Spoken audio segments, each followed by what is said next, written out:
वळूयात पुढच्या बातमीकडे। सीजेपीनं काढलेल्या मोर्चावेळी आंदोलकांवर पॅलेट गननं गोळ्या झाडण्यात आल्या, तर 7 गोळ्या झाडल्या, त्यापैकी 5 गोळ्या लागल्या असा हा अहवाल सीआरपीएफचा समोर आलेला आहे। तर सीजेपीनं 20 जुलै रोजी संसदेवर मोर्चा काढला होता आणि त्यावेळी लाठीचार्ज आणि गोळीबारही झाला।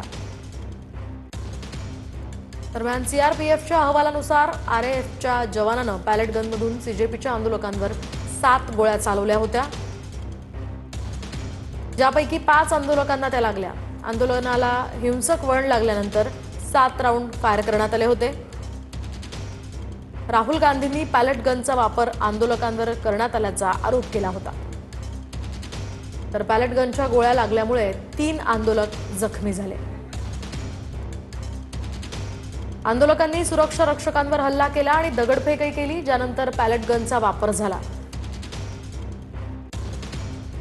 आंदोलन आता संपलं, आंदोलक माघारी गेले, त्यामुळे या प्रकरणाची आणखी सखोल चौकशी करणार आहोत, असं सीआरपीएफचे महासंचालक म्हणाले।